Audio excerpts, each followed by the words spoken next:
Everyone is now in the meeting room. And yeah, thank you all for coming to what is now the final seminar in the Updates in Cooperative AI seminar series. And we've got an excellent one to end with.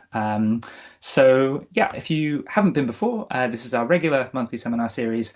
We'll be restarting in January. So keep an eye out for what we'll be doing then. And basically, the kind of general idea of the seminar series is to focus on bigger picture kind of ideas and kind of new results, kind of upcoming and new kind of research streams and kind of ideas and so on, while leaving plenty of time for critical discussion as well. So we'll make sure there's time at the end for that. And again, if you'd like to join new seminars, the easiest way to find out about them whenever they're announced is just to sign up at our mailing list. Just a little bit of brief housekeeping before I introduce Haifeng. The format will be that Haifeng will give a kind of shortish talk, kind of 30, 40 minutes or so, something like this. And then we'll have plenty of time at the end for questions and discussion. So while the talk is ongoing, feel free to ask any questions that you might have in the Q&A function in Zoom.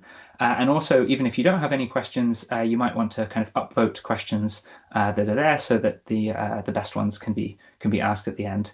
And then I will kind of moderate questions based on kind of which ones get most upvoted.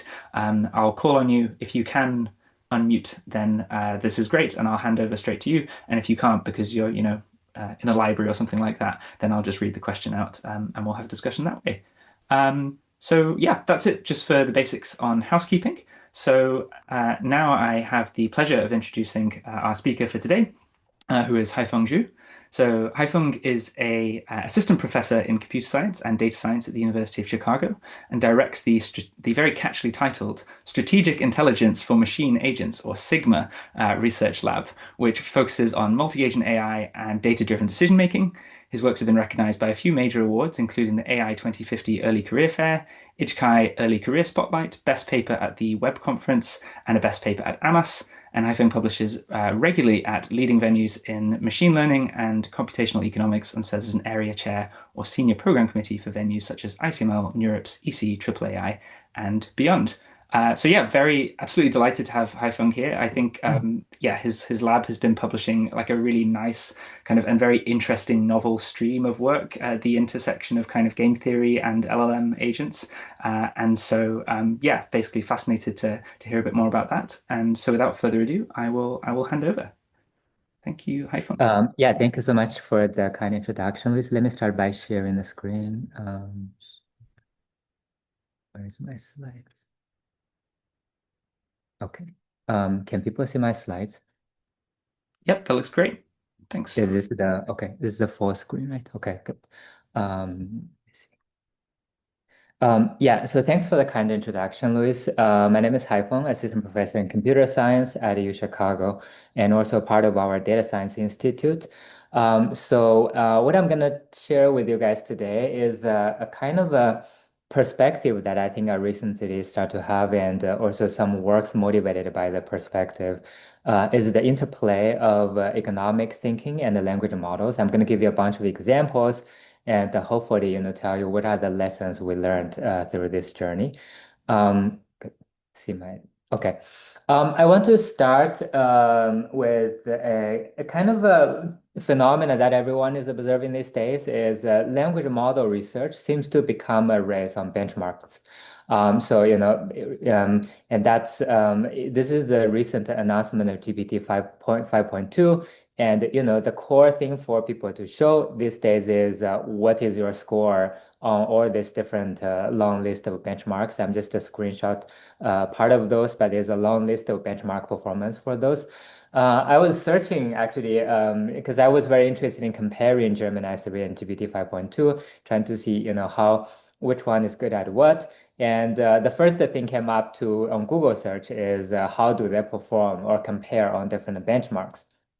Um, and of course, this becomes so prominent these days that if you're a CEO at some, this is at some company, if you announce a new model and showing how good your model performs on benchmarks is going to be part of your job as well. And this is the Google CEO Sundar Pichai was showing how their model performs on LM Arena, which is a kind of a benchmark as well. This kind of this have been the mainstream of most machine learning research, sorry, research these days. And of course, these are important. So I think this really shows that we're making impressive progress towards AI's general intelligence, especially if you are able to rank very top at across different types of benchmarks. That's awesome, pretty good. But I think the concern I start to have these days is on one hand, we, undoubtedly we're making impressive progress in AI technology. But on the other hand, it's really unclear to me that how this could be transformed into AI's broader promise across society and markets. So, we are kind of benefiting from AI, of course, but the kind of a scale that, or the kind of a effort or resource we're input into it, it's unclear that that's going to be matching the kind of impact that AI currently is making. And of course, I'm not the only person worried about this. There's a lot of concerns really across the entire society. So on one hand, many of the white collar workers are really worried about their job loss. And this have becoming a common thing. If you read the news or listen to news these days, that's kind of a really common theme appearing on all the different news. And this is the article that explains, discusses why, there's AI job anxiety and why it's not a good time at these days to have it. And on the other hand, interestingly, this is actually from Wall Street Journal a few days ago, and due to a very large survey, people are seeing that CEOs across all the major companies are plan to increase the spending on AI, despite the return we're seeing from it has been not justifying these expenses. And there's a lot of conflicting information here because on one hand, people are really worried about the job loss. On the other hand, where our, investment in AI is becoming more. How do we understand this kind of a conflict and the dynamics? How do we resolve this kind of conflicts? These are important questions that we need to worry about. Besides, we just competing on the benchmark scores, right? Another interesting news, which I think probably most people know, is OpenAI announced that they plan to still burn a lot of money until 2028, and then they claim that they're gonna switch to be wildly profitable after 2 years after that. That's a great promise, of course, but if all we're doing is just competing on the benchmarks, I feel like it's gonna be hard for us to truly realize this vision. I mean, I'm excited about the vision, but I think if all we do is just competing on the benchmark, I think it's going to be hard to realize this. And because of all those kind of concerns, that makes me start to think about maybe we should, some people or maybe like the community should really devote time to also think about economic aspects of this language models. And why this is important. I think there were two key things we need to think about if we really want AI to have realize the big promise it's giving. So one is we have to resolve a lot of conflicts. Regardless, it's different, workers. So the white collar workers or maybe content creators, they have been, going through a very difficult time. How do we resolve the conflicts between AIs and many of those kind of jobs? And also, we need to accommodate a lot of people's preferences, right? It's not just about building the best intelligence, and that's causing different people have different preferences, and it's actually it's exciting to see that even the LLM community these days have started to address those questions. So, for example, a major and exciting line of recent LLM research is about pluralistic alignment. So, which are basically try to look at how you can make the model align with the diverse preferences. But I think that kind of economic perspective is still kind of I guess there's still a lot of room for bringing economic perspectives, and and this is really a beginning of this agenda. And I feel like the economics really is a field that was built to resolve conflicts and resolve kind of understand the incentives and accommodate diverse preferences. There's a rich literature on voting theory, social choice, and mechanism design, which are all around how do we align different incentives and steer the outcome towards a good outcome. And on the other hand, I also think that, many of if you want to realize the kind of a market impact or economics impact, you got to understand how model can be applied to important economic problems as well, or the problem in the market. And that's kind of to bring in new possible applications for language model. And I think these two perspectives or, angles really is a reason that I think economic thinking could bring a very valuable angle for us to realize the promise of AI. And also, that's from like a big picture perspective, but also more from a strategic perspective. I also think that this interplay is really a very sweet spot for academic research because that's the case. These are the questions typically much longer term. You don't need to compete on the benchmarks, and they're very interdisciplinary and they're grounded in fundamental research because there's a tradition of fundamental research in economics and also in a lot of principled algorithm design, and they're less resource intensive as well. And that's I think a more from a strategic perspective, I think it's a very good direction for academics to address because we in academic we have the competitive advantages of being able to work on long-term problems and we think about a lot of interdisciplinary questions. And it's really because of this kind of a motivation that I think motivates my personal agenda to start to think about, what are some novel questions we can ask along the space of economics and the language models. So for the remaining part of the talk today, I'll basically give you a bunch of examples that, hopefully give you a representative samples of the work we did in the past 2 years. And just to illustrate, what kind of a question you can ask in this space, and what are, the lessons we learn, or what are the important things you need to be careful about. Okay, any questions so far? Good. Um, Next, I'm gonna get into the first part. So so the first part is about how can you use economic principles to develop LM applications or technology, and we're gonna look at this in a classic economic domain, which is mechanism design. So first of all, LMs are great. So what mechanism do we even need for it? So the key motivation for our work is, even though LM has been achieving a lot of amazing kind of benchmark performances, but in many applications, typically different parties have their different preferences. They prefer different generation of the text. And therefore, the research question we want to ask is, how can we allow different parties to influence an LM's generation by incentivizing them to express their preferences, hopefully in a truthful way, which we're going to define later. That's kind of the overall big questions. And this was motivated by a bunch of applications. One of the applications is actually a really killer application of modern algorithmic economics, which is internet advertising auctions.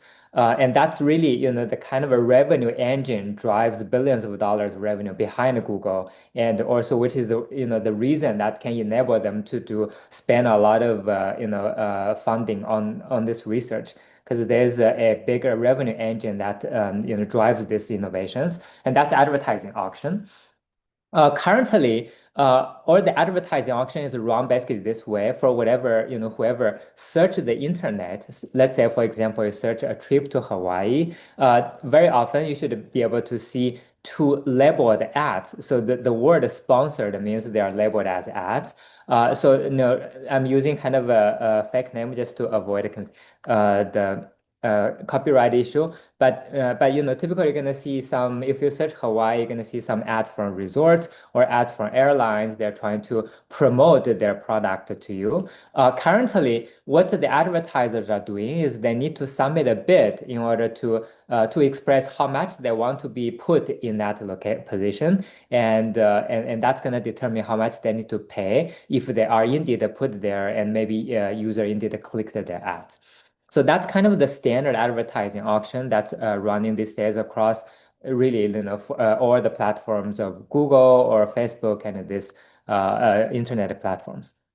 So The kind of a vision we're thinking about is, given the power, actually, especially the search engine these days actually turn into the AI overview, which is a kind of a more summarized, a summary of your search result. And naturally, you would ask, how could it be possible that this advertiser could be, drive or maybe influence the generation of this ads context here? So this is the example of co-branding at creative, where you can say something, fly to paradise with Maui airline, experience the magic of Hawaii at this resort, right? It's a kind of a naturally generated co-branding ad creative.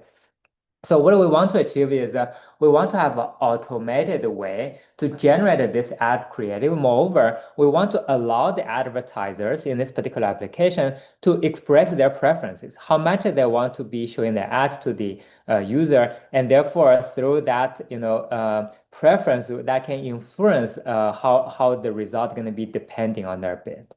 So that's kind of a goal or a vision that we want to achieve. And that's, one possible application where the generated context, different people would have different preferences over that context, and you want to elicit their preference to drive the behavior. Drive the generation behavior. Another natural application is, among others, is in the enterprise setting. Suppose some enterprise have a language model, so they want to use it, for example, to draft a financial report containing key materials they want to put in the report. And then, of course, different departments of this enterprise would have their own preference. All of them want to show, their amazing result in this material because that's kind of affecting their reputation within the company. And so the question is how you actually can incentivize them to honestly express, how much they want their data or preference to be represented or aggregated in the final output of this setting. So that's another natural case where you want to allow people to bid with their preferences and influence the output of the language model. So how do we deal with this kind of a incentive design problem? Our proposal is a model that we developed called a token auction model, and that somehow gives you a way to allow bidder to bid and influence the outcome.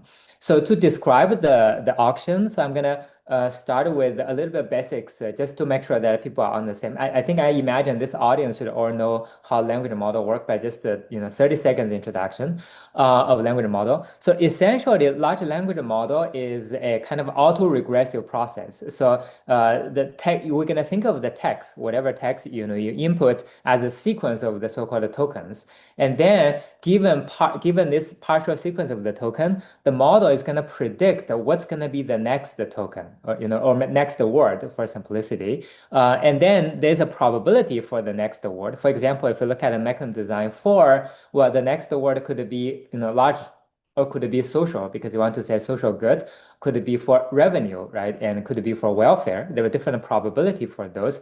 And then the model is going to sample from this distribution. Say, for example, you sample the large, and now you get a different augmented subsequence, and then you repeated this process to predict the next word's token probability, and so on and so forth. So that's basically how, roughly the model works.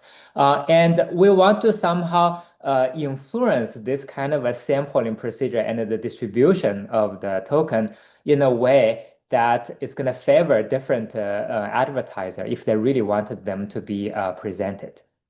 So what are some desired properties we would want the auction to have? Well, the first thing is we want to avoid asking each agent, for example, as an advertiser, to report their whole value function or preference over the language outputs.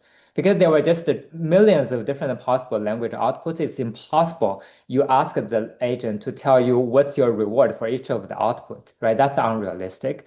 In order to address this issue, what we're going to do is we will use language model, typically fine-tune the language model to encode each agent's preferences. So in that way, agent's preference is encoded by a language model. But still, we want each agent to have the capability to influence the output. And what we're going to do is we will allow each agent to use a single bit to influence the outcome. And this bit should be interpreted as how much they want their content to be represented in the final output. So it's a single dimension value. And we want the auction to be efficient. We cannot call language model too many times, simply because in large scale application, like for example, advertising, and there, you just cannot afford to call the model too many times because each calling was very costly. So in our design, you're going to see that each agent's language model is going to be called only once. So that's a minimum possible cost you need to take. So finally, we want it to be somehow easily compatible with the current technology, because it's not realistic to take significant modification of the training procedure or on this process. And so to do that, our design turns out to be easily integratable into the current system because it's a very lightweighted layer over any existing language model. You can just plug in this layer to any language model. Okay, so these are the properties we want, and given with those in mind, the kind of auction model we designed have the following protocol. So essentially, we're going to represent each agent's preference as encoded by a language model. If the agent is an advertiser, then you could imagine you can fine-tune a model that's particularly specialized in generating ads for that advertiser. But you can, if it's like a department of within the enterprise, you can also fine tune the kind of LLM for that department. So we're going to assume that these LLMs are publicly known. They can plan by fine tuning. The auction runs when a prompt arrives. For example, some kind of user was searching how to improve vacation experience in Hawaii. And then what we do is we're going to, at this point, it triggers the token auction. So, and what happens next is this text will be fed into each agent first is going to submit a bid. So they need to express how much they want their ads to be represented in this for this user in ad auction example. And then given that, we're going to feed this prefix to different agents language model, and then each language model is going to generate their basically organic token distribution, particularly for each agent. Then we're going to feed those token distribution to the auction model.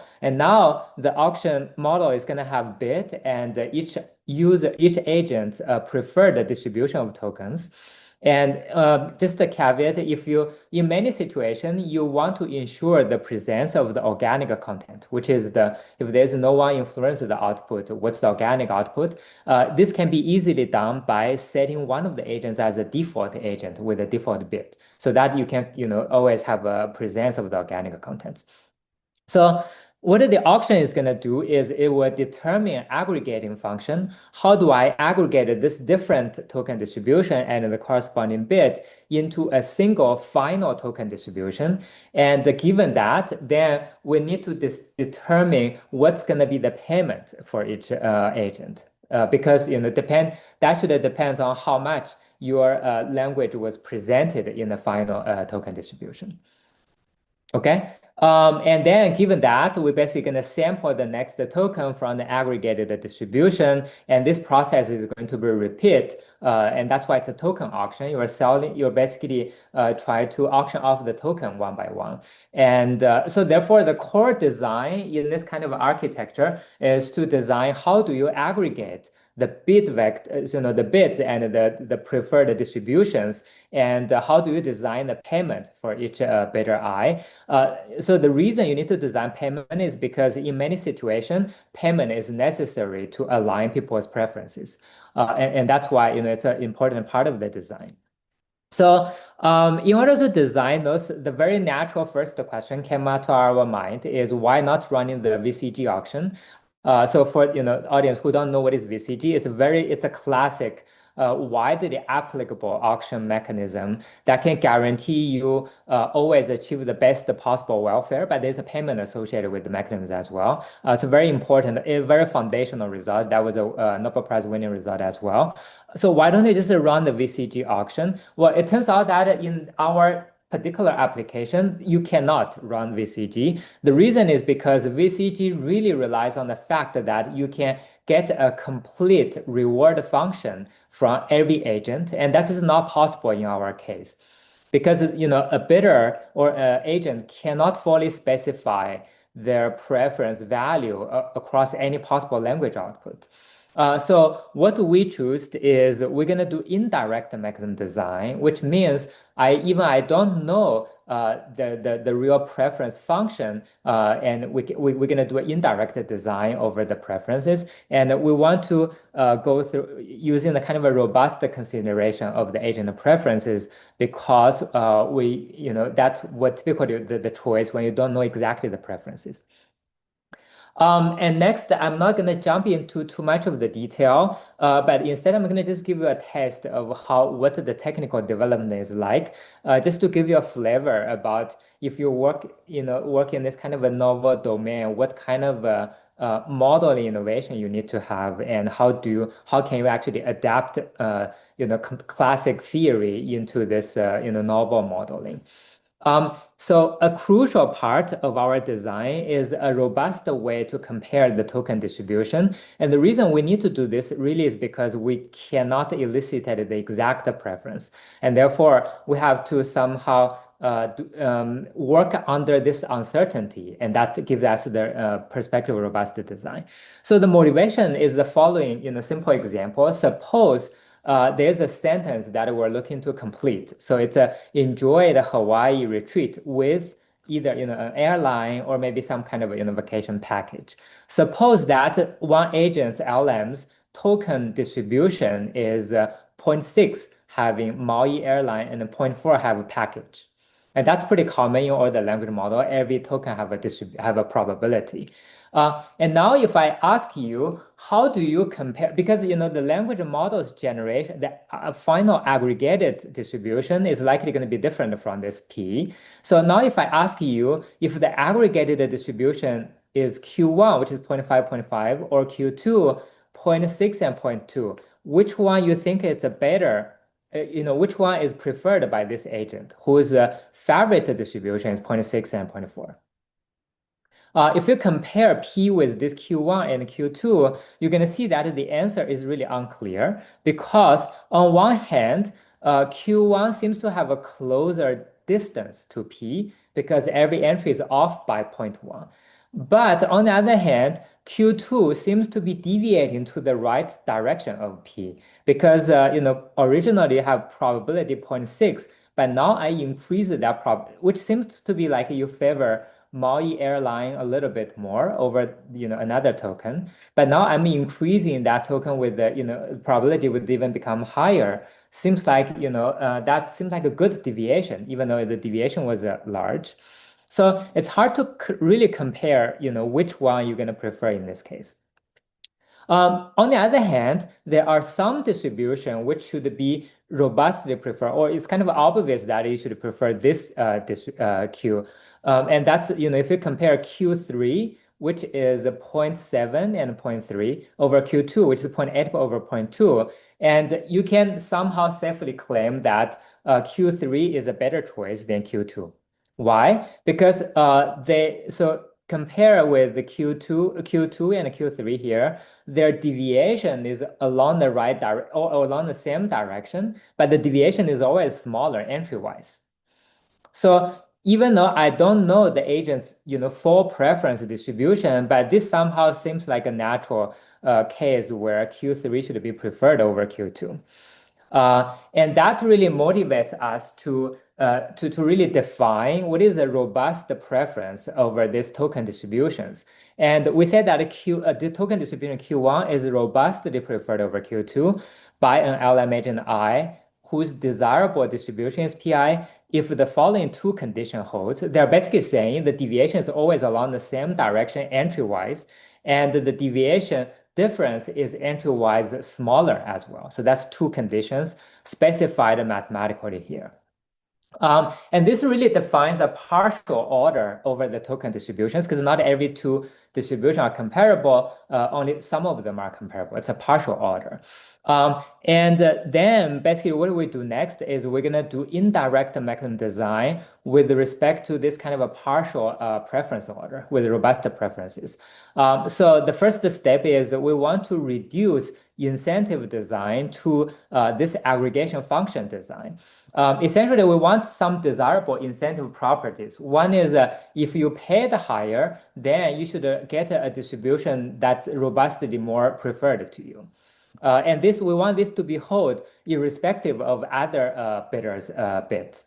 It turns out that if you want these two properties, which are pretty natural incentive properties, you can show that the aggregation function Q must satisfy some monotone properties, which I'm not going to define here, but roughly, basically, there's a mathematical characterization for the monotone condition. And the proof actually of this result is quite non-trivial, one of the most technical proof, because we end up have to employ some classic representation theorems to derive this result. And this result basically allows us to reduce the incentive properties to a property on the aggregation function that we want to enforce, which is the monotonicity as application. And based on that, we want to design aggregation mechanisms that are monotone, because that's ideal. But meanwhile, is also inspired by machine learning training paradigms. And that turns out, actually, it turns out that you can do aggregation design in this under those constraints. And after you have an aggregation function, finally, we needed to design a new sampling algorithm to sample token from the distribution that somehow can help us mimic the second price auction. Because that's, typically the intuition comes from the kind of a VCG auction where the second price plays the important role there. I'm not going to jump into the detail, but that's roughly how the technical development could allow you to design a mechanism that is grounded in language model, but somehow still obeys the classic insights from the auction design. I'm going to conclude this part with a few simple examples. So the first demo is a kind of a demo on Google's Gemini version 1. So this is basically the first generation of Gemini. We are basically using the advertising as an example. There were two agents. One is a flight advertiser, another is a kind of a resort advertiser. We've basically tuned their model using prompt engineering. So we consider the two different aggregation functions. They are both machine learning motivated, but one of them is monotone in the economic sense. Another of them is not monotone. We're trying to test the aggregation function based on different bid the two agents are giving. So this lambda is a ratio that captures the fraction of first agent's bit over the sum of their total bits. So this shows that when lambda changes, how the generated texts actually gradually transition from favoring one advertiser to favoring another advertiser. And we did this for both a monotone aggregation function and a non-monotone aggregation function. I'm not going to go through the detail here, but actually I'm just highlight some part of the result, which you can see the kind of a language model generation do transition smoothly from favoring one advertiser to another one. So, and this is a case where when the ratio is 0.45, I think it's favoring the first advertiser, Alpha Airline. So you see kind of a generation like fly Alpha Airline to sunny Hawaii and enjoy the nice view there. And if you decrease this advertiser bit a little bit, it's going to be less enthusiastic. But if you decrease it further, you're going to see that the generated content actually start to favor better resort more. And that's how, when the people have different bits, the generated text actually are transition their meaning as well.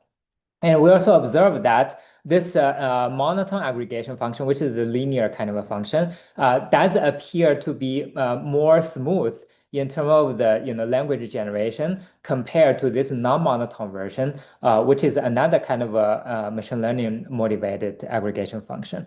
And that shows that if you have some theory explained kind of aggregation result, that actually does seems to be informed the practical design and at least the better results as well. Some lessons we learned from this research, I think one is that we actually find developing a theory grounded in language model is indeed very challenging. But I think it really worth the effort because as we're testing over this demos, right theories actually indeed can guide a good practice.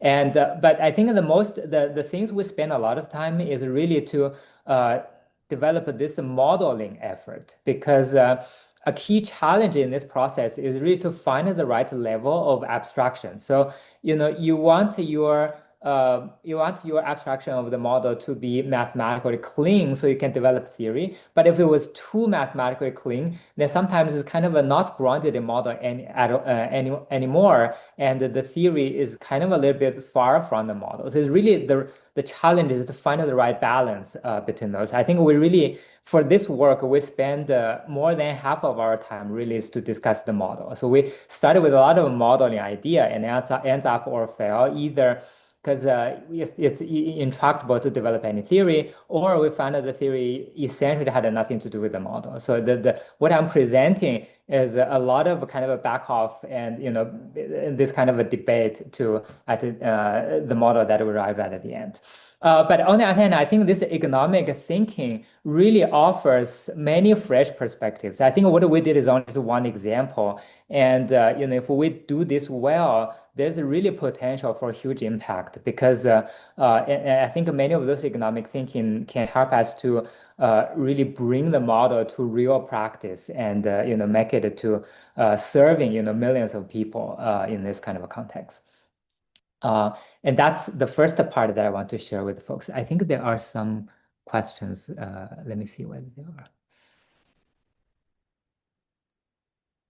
Oh, okay. So Yeah, if there are any there now that you want to answer just to clarify things on the way, then by all means go for that. And if not, we can also revisit these at the end of the talk as you prefer.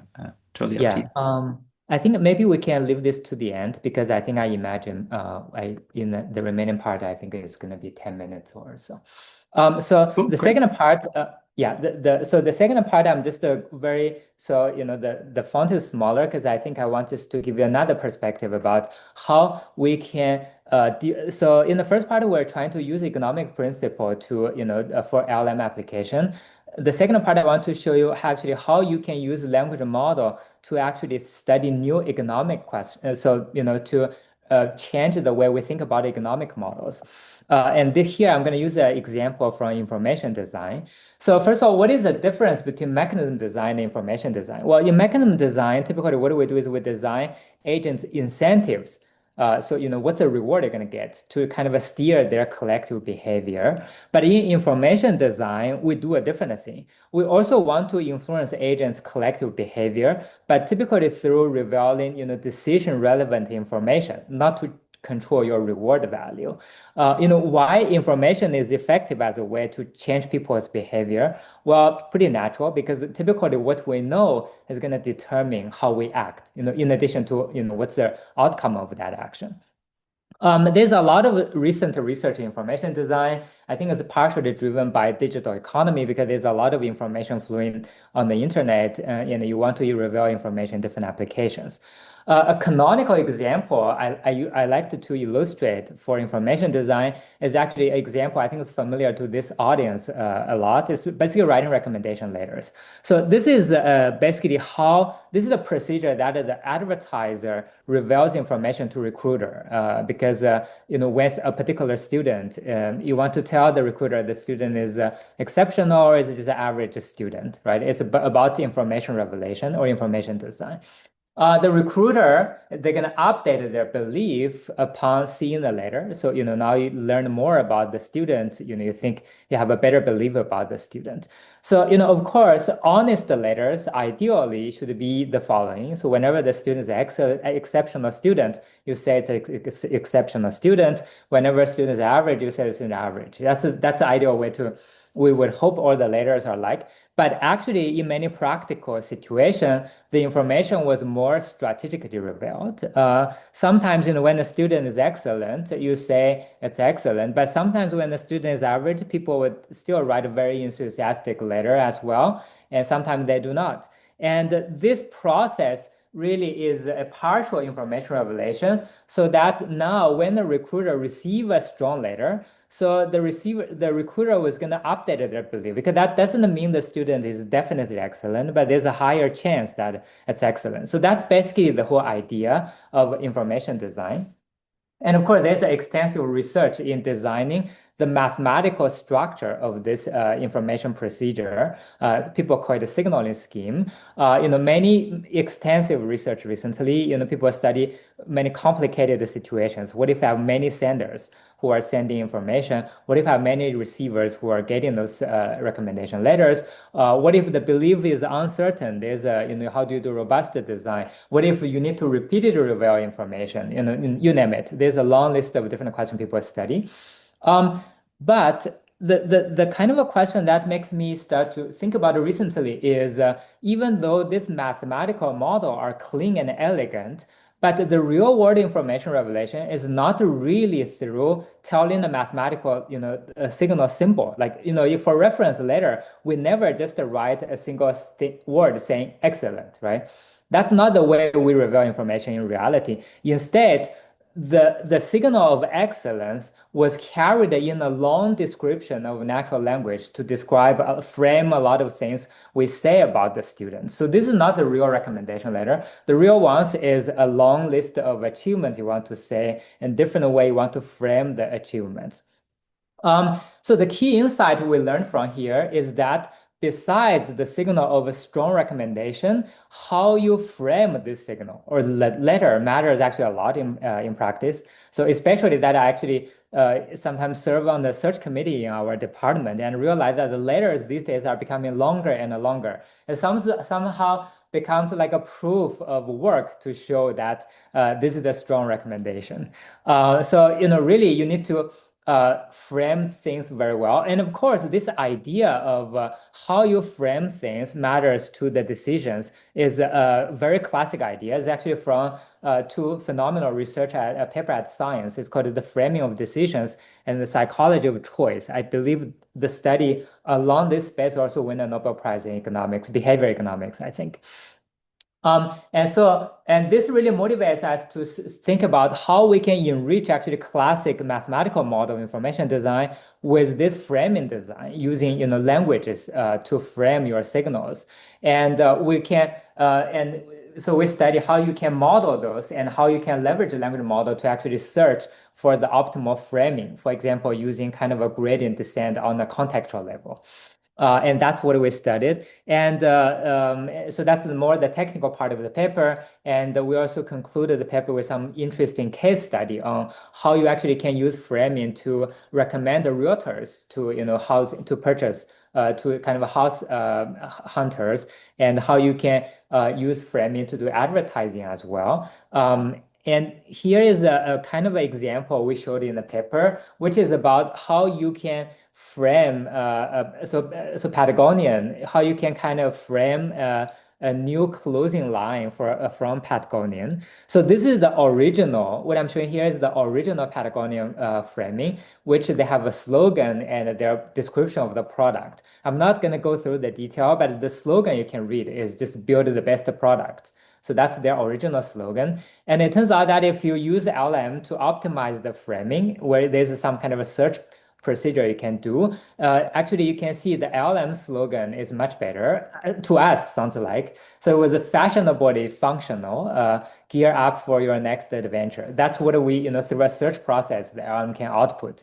And both of them are basically recommending you to buy the product, but the way they frame it is actually very different. So, and you can study what kind of utility gain you can achieve along this process. Okay. So that's the second part, hopefully give you a different perspective. And finally, I'm just very quickly go through a new kind of a perspective, which I think is going to be helpful for a lot of research as well, is how you actually can benchmark language model performance with the economic tasks. So in particular, we're going to look at the forecasting as a way to benchmark a language model's intelligence. And of course, forecasting is a central problem to macroeconomics and to econometrics as well. So question like whether Fed is going to reduce interest rate in January, or whether the Bitcoin is going to hit, 150K. These kind of questions are very important to have a good forecasting because they're not only, you first of all, good forecasting can directly translate into financial performance, but more importantly, they can help the government or the policymaker or a lot of agents to make more informed decisions. And to have a strong forecasting for those questions, it really requires you collecting a lot of data sources, comprehending those unstructured sources and reasoning about them. And these are really the strength of the language model that we start to observe those days. And that's why we believe, this is a task that's suitable for the language model. But why forecasting is a good benchmark to pursue? Well, first of all, it has immediate economic values. So if you have a good forecasting for the question previously, they can directly translate into a market value. And meanwhile, it's really unclear that if the model, first of all, it's impressive if the model can answer scientific questions or in a classic question like how to decipher this kind of language, which is amazing, of course, but it's really unclear how that can translate immediately to economic impact. But forecasting actually does. The second useful property is that the task of forecasting future events can never be overfitted because the event didn't even happen yet. So there's no way you can overfit an event that didn't happen. And that actually resolved a huge amount of concern to today's many of the benchmarks. People are claiming that they are oversaturated. The models are overfitting those benchmarks. But if you're forecasting in the future, you can never overfit those. And finally, forecasting, of course, is also a very advanced human intelligence that requires a lot of capabilities combined together to make a good forecasting. And because of that reason, we built a platform for benchmarking AI forecasting, which is basically try to test if you employ the language model to forecast a lot of future events, how would they perform in this kind of tasks? The platform is called a Profit Arena, where you actually can access it really through the website. If you search Google on Profit Arena, I think that's going to show up as well. I prepared some kind of a description about the pipeline, which I'm going to skip, but just want to show that we evaluated different performances of language model as well for forecasting different events. But just want to show you some demo which you should be able to see on the platform as well. So you can see that we can rank the model based on some criteria about how good they are at forecasting. And you actually can zoom into each particular event to see what the different model thinks, why they make such probabilistic forecasts, why they think it's 80%, not 70%. And you also can engage with the platform with the model by tell the model which news sources they should consider and why I think it's a good forecasting or it's a bad forecasting. Actually, so since the launch, we got quite encouraging feedback from the community. So this is a retweet from head of AI research at OpenAI. So he was saying that this is the only benchmark that cannot be hacked and will stay relevant for decades because forecasting future cannot be hacked. And I think having truly expert level forecasting, I think still language model has a non-trivial way to go there. I think that's all I want to tell you about this part. I just want to mention there's a lot of, so we also have a draft that you actually can, a research report where you can see more in-depth analysis about, how to understand the predictive intelligence, what factor matters to a good forecasting, how can you build expert level forecasting agent. There's really a lot of open directions, like how to automatically generate a massive amount of good forecasting questions, because that's very important if you want to train your model at scale. And how to evaluate how good a forecasting question is, why you believe this is a good question to make a forecast. That turns out to be very relevant to the value of information created by the forecasting question, which is a canonical information economics question as well. And I think that's all I want to kind of overview for this part. And just to summarize, I think I showed you a few examples on the interplay of the kind of economic thinking and the language models. And I want to mention, I mean, the key message I want to convey is I think this is really the beginning of a much longer research trajectory. And I expect many more to come. And I think that this really are crucial for realizing AI's societal promise, regardless on the market or on government policy making, or or maybe make the community a more organic ecosystem. And that's it for my talk. Thanks, everyone. Okay. Okay, fantastic. Thank you so much, Haifeng. That was great. And I think we still have a nice kind of 10 minutes or so just to answer some questions, if that's okay with you. So Yeah, definitely. I will look now just at the Q&A thing. If you haven't already added questions there that you'd like to add, feel free to add them now. Feel also free to upvote questions that are already on there. And I will, yeah, I'll just kind of proceed through them based on how many upvotes they get. So the one at the Yeah. top right now is from an anonymous person in the chat, but they say, how much of a trade-off is there when it comes to? Oh, so this is about the mechanism design work. How much of a Mhm. trade-off is there when it comes to bidding per token versus bidding over longer completions? For example, how do agents deal with things like garden path sentences? So the example they give here is the old man the boat, where if you started that sentence, you'd think it was about an old man, and once you end the sentence, you realize it's about some old people in a boat, as opposed to, yeah. Yeah, that's right. That's a great question. We definitely thought about that angle as well. So I think, so first of all, it's definitely a good direction to think about it as well. The challenge we faced when we're thinking about the whole sentence level is then you would need a model to somehow capture agent's value on that sentence.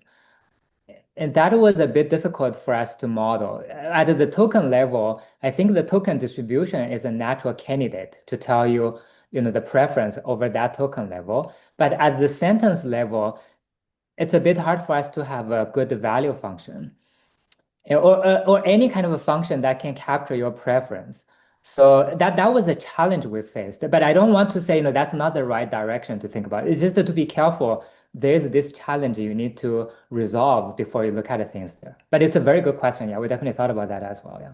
Nice. Yeah, I mean, that makes sense because, as Yeah. you mentioned, I suppose the challenge is if you just ask for agents about their preferences over the space of whole sentences, then that space is just like far too Yeah. vast. So you need to kind of take some approach to break it down, I guess. Yeah, yeah, Um, exactly. That was exactly our trade-off. Yeah.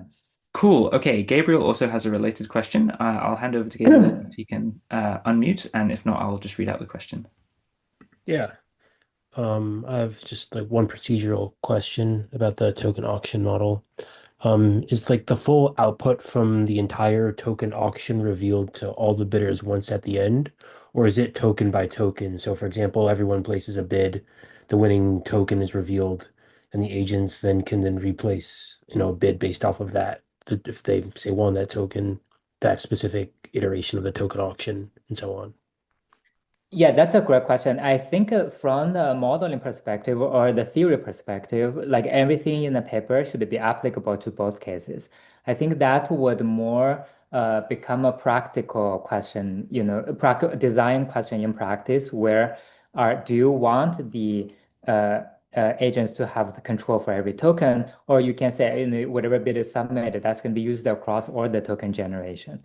The theory we developed should work for both cases because we always work at a token level. Um, in practice, I would imagine more practical way might be using a single bid for all the tokens. That makes sense. Yeah. Thank you. Yeah. Good. Great. Okie dokie. I'll just reopen the question thing. Okay, next one at the top. Another anonymous person asks, how do you derive utilities in the LLM info design research? And how does this work differ from just measuring preferences over outputs, such as in RLHF? Where does the strategic element come in?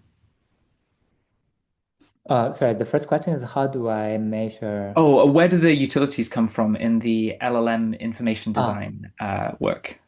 I see. So it typically depending on the domain. So actually, this question is